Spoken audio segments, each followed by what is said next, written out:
வணக்கம். நம்முடைய தமிழகம் 3000 ஆண்டு, இன்னும் சொல்வதாக இருந்தால் 5000 ஆண்டு பழமையுடைய செய்திகளை உடையது. இலக்கியங்கள், கல்வெட்டுக்கள், தொல்லியல் அகழாய்வுகள் என்று பார்த்தோம்னா, எல்லா இடத்துலயும் அத பத்திய செய்திகள் கிடைச்சிருக்குது. எனக்கு ஒரு வாய்ப்பு என்ன அப்படின்னு பார்த்தீங்கன்னா, நான் தமிழ் படிக்கிறபோது, அதாவது தியாகராசர் கல்லூரியில் இளங்கலை, முதுகலை படிச்சு, மதுரை காமராசர் பல்கலைக்கழகத்தில் டாக்டரேட் படிச்சபோது, தொல்லியல் துறையை சார்ந்த ஐயா வேதாசலம், ஐயா சாந்தலிங்கம் போன்றவர்களுடைய நட்பு எங்களுக்கு கிடைச்சது. குறிப்பா டாக்டர் விஜய வேணுகோபால் அவர்கள். அவர்கள் அதே மாரி வரலாற்றுத்துறை சார்ந்த திரு வெங்கட்ராமன் அவர்கள், இவங்களோடெல்லாம் பழகுற ஒரு வாய்ப்பு எனக்கு கிடைச்சது. இவங்களோட பல இடங்களுக்கு நான் பயணப்பட்டிருக்கேன். அதாவது அகழாய்வு சம்மந்தப்பட்ட இடத்துக்கெல்லாம் பல இடத்துக்கு போய் பார்த்துட்டு வந்திருக்கேன். கல்வெட்டுகள் எப்படி படி எடுக்கணும், அதேபோல எந்தெந்த ஊர்கள்ல என்னென்ன செய்திகள் இருக்கு அப்படின்னு. இப்போ உதாரணமா, கீழடி இன்னைக்கு நம்ம உலகம் முழுவதும் சொல்றோம். இது தமிழரின் தாய்மடி அப்படிங்கிறோம். இந்த கீழடி வந்த காலத்துல ஒரு வசதி என்னன்னா, அப்ப செல்போன் மற்றவை எல்லாம் எல்லார் கையிலயும் வந்ததுனால, அது உலகம் பூரா உடனடியா போயிருச்சு. ஆனா அதுக்கு முன்னாடியே எங்க பேராசிரியர் பரமசிவன் அவர்களோட சேர்ந்து தாமிரபரணி கரையில இருக்கக்கூடிய ஆதிச்சநல்லூர் மிக பழமையான இடங்க. அதெல்லாம் அகழாய்வு பண்ணி பார்த்தோம்னா, எவ்வளவோ செய்திகள் இருக்கு. அங்க பண்ணியிருக்காங்க, இல்லைன்னு இல்ல. அதேபோல அரிக்கமேடு, அது பாண்டிச்சேரில இருக்குது. அங்க அந்த சலவைக்குரிய விஷயங்கள்ல எப்படி சாயப்பட்டறைகள்லாம் இருந்ததுங்கிறதுக்கான ஆதாரங்கள் இன்னைக்கு இருக்குது. அதேபோல பழனிக்கு பக்கத்துல பொருந்தில்னு ஒரு இடம். அது கடையேழு வள்ளல்களில் ஆய் என்ற மன்னன் ஆண்ட பகுதி அது. இங்க அமராவதி ஆற்றங்கரையோரத்துல இருக்கக்கூடிய நொய்யல் ஆற்றங்கரையில இருக்கக்கூடிய இடத்துக்கு பேரு கொடுமணல்னு ஒரு இடம் இருக்கு. அந்த கொடுமணல்லையும் பாசிகள் கிடைச்சிருக்குது. அதேபோல சித்தர்கள் நத்தம்னு அணப்பட்டி பக்கத்துல இருக்கக்கூடிய இந்த சமணப்படுகையில் இருக்கக்கூடிய இடம். இதெல்லாம் கூட நான் பார்த்திருக்கிறேன். இப்ப சமீபத்துல நான் பார்த்து வியந்தது என்னன்னா, பத்திரிகைகள்ல பார்த்தேன். சங்கரன்கோயில் மாவட்டம், கரிவளவந்தனூர் அருகில இருக்கக்கூடிய சென்னிகுளம். சென்னிகுளத்துக்கு பக்கத்துல இருக்கக்கூடிய ஒரு ஊர் மலையடிப்பட்டி.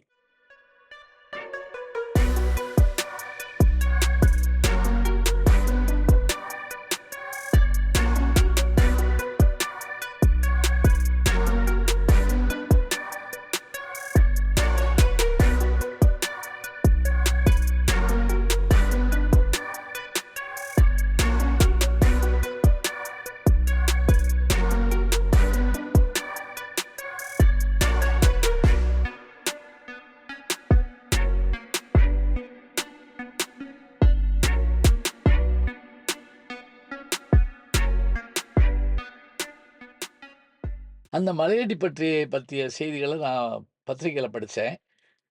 எப்பவுமே பக்கத்திலயோ, தூரத்திலயோ இருந்தாலும் கூட, அத உடனே போய் பார்க்கணும்னு எனக்கு எண்ணம் தோணும். மலையடிப்பட்டி அந்த இடத்த நான் போய் பார்க்கறதுக்கு முக்கியமான காரணங்கள்ல ஒன்று என்ன அப்படின்னா, அதில இருக்கக்கூடிய அந்த செய்திகள தெரிஞ்சுக்கிறணுங்கிறது ஒண்ணு. அடுத்து சங்கரன்கோயில்ல ஆடி தபசு நடந்துகிட்டு இருக்கு. அருள்மிகு கோமதியம்மன் உடனுறை சங்கரநாராயணர் திருக்கோயில் ஆடி தபசு நிகழ்ச்சியில ஒரு நாள் நிகழ்வாக என்னுடைய சொற்பொழிவை ஏற்பாடு செய்திருந்தார். ராஜபாளையத்தைச் சார்ந்த வங்கி அதிகாரி, ரோட்டரி சங்கத்தினுடைய பொறுப்பில் இருக்கின்றவர், நல்ல கொடையாளர், குடும்ப நண்பர்.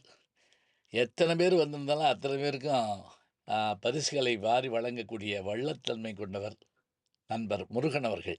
என் கூடவே வர்றாரு பாருங்க. என்ன மாதிரியே சட்டை போட்டுக்கிட்டு, அவர் தான் முருகன். அவரு தான் எங்கள அழைச்சு நிகழ்ச்சிக்கு கூப்பிடுறாரு. அப்போ மலையடிப்பட்டிய பார்த்துட்டு போன்னு சொன்னோனே, எங்களுக்கு கூடவே வந்து அந்த நிகழ்ச்சியில எல்லாம் பார்த்துட்டு, மாலை நிகழ்ச்சிக்கு என்ன கூட்டிட்டு போனார். என்னுடைய மாணவ நண்பர், சங்கரன்கோயிலுக்கு அருகில வெண்டிலிங்கபுரத்தினுடைய அரசு பள்ளியினுடைய தலைமை ஆசிரியரா இருக்கக்கூடிய சந்தனகுமாருக்கு, நான் இப்படி வர்றேன்னு தகவல் சொன்னோனே, அவர் பெரிய ஏற்பாடுகள்லாம் பண்ணி என்னை வரவேற்றாரு. அந்த மலையடிப்பட்டி கிராமத்துக்கு நாங்கலாம் போனோம். அங்க தொல்லியல் துறையினுடைய உதவி இயக்குனர் காளீஸ்வரன் அவர்கள், அவரோட சில நண்பர்கள் இருந்தாங்க. இந்த தொல்லியல் ஆய்வுக்கு மூல காரணமாக இருந்த இயக்குனர் யாருன்னு கேட்டீங்கன்னா, பிபி யதீஷ்குமார் அவர்கள். அவர்களுக்கும் என்னுடைய நன்றியை நான் தெரிவிச்சுக்கிறேன். இதுல காளீஸ்வரன் அவர்கள் எங்களோடயே இருந்து அந்த இடத்த போய் காமிச்சார். நான் பார்த்த இதுல என்ன தெரியுமா வியப்புங்க. டாக்டர் அமர்நாத் அவர்களோடும், சாந்தலிங்கம், வேதாசலம் அவர்களோடும் கீழடி தோண்டப்படுறப்ப நான் போய் இருந்திருக்கேன். அவர்களோட இருந்திருக்கேன். இரவு சாப்பிட்டுருக்கேன். இங்க நான் போய் பார்த்தப்ப, இங்க கிடைச்ச அந்த ரோமானிய காசுகள், மோதிரங்கள், அதுபோல இத ஒரு கண்காட்சி மாரி அங்க ஒரு டென்ட் போட்டு வச்சிருக்காங்க. எல்லாத்த காட்டிலும் சதுர வடிவில கிணறு இருக்குதுங்க. படி கொண்ட கிணறு இருக்கு. இந்த படியில இறங்கி உள்ள போய் பார்த்துட்டு வந்தேன் நானு. கல் திட்டைகள் இருக்கு. கல் திட்டை என்னன்னு தெரியுங்களா? முதுமக்கள் தாழி இருக்கிற இடம் பேரு கல் திட்டைகள். இதுல இந்த பானைகளும் கிடைக்குது.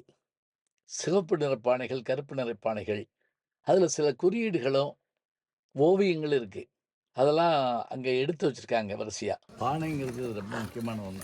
சிவப்பான இருக்கு பாருங்க. சார் நமக்கு இந்த 3 பாட்டு இருக்குல்லங்க சார். ஆமா. இந்த 3 பாட்டுலயுமே நமக்கு வந்து பெயிண்டிங் இருக்குதுங்க சார். அதேபோல கீழடியில கிடைச்ச மாதிரியே தாயக்கட்டை, அது மாதிரி ஒண்ணு நான் பார்த்தேன் அதுல. சங்குல செய்யப்பட்டது. சங்கு வளையல்கள் அங்க இருக்கு.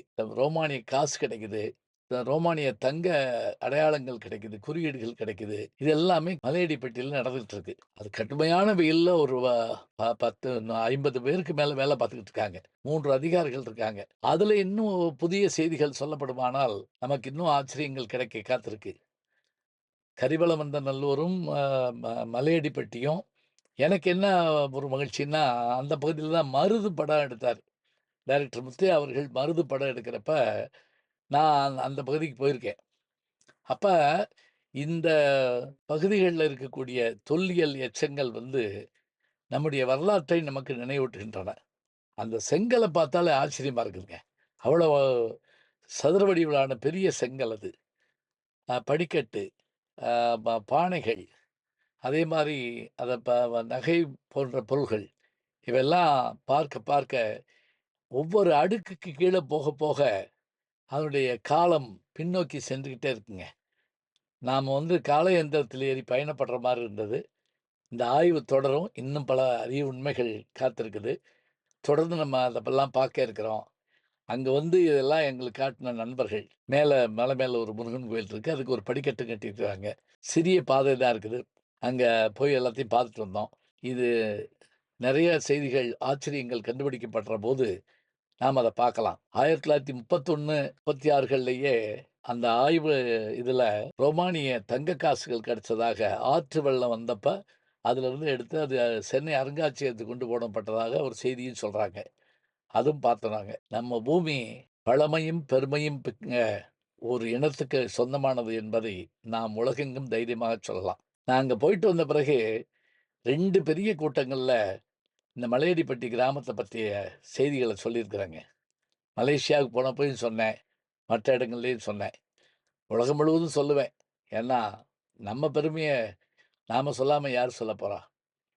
இவற்றையெல்லாம் அடுத்த தலைமுறைக்கு சொல்லி வையுங்கள். நாம் ஒரு பழமையான இனம் என்பது நம்முடைய அடுத்த தலைமுறையைச் சார்ந்த ஜென்ஸி இளைய சமுதாயத்துக்கு தெரிய வேண்டும். பாரத நாடு பழம்பெரும் நாடு. நீரதன் புதல்வர். இந்நினைவகற்றாதீர்னார் பாரதியார். இந்த நினைவோட பயணப்படுவோங்க. இன்னும் அரிய பொக்கிஷங்கள் பூமிக்கடியிலே இருக்கின்றன. அவற்றையும் தேடி எடுப்போம். நல்ல செய்திகளை நாளும் சிந்திப்போம். நாளை சந்திப்போம். நாளும் நல்ல தமிழ் கேட்க முனைவர் ஞானசம்பந்தம் அவர்களின் கேளுங்கள். கண்டிப்பாக கேளுங்க. நான் கேட்டுட்டு இருக்கேன். நம்முடைய ஜி ஞானசம்பந்தன் யூடியூப் சேனலை தொடர்ந்து எக்ஸலம், இன்ஸ்டாகிராம், ஃபேஸ்புக், வாட்ஸ்அப் என்று அனைத்து தளங்களிலும் நாம் இயங்கிக் கொண்டிருக்கின்றோம். நீங்களும் எங்களோடு வாருங்கள்.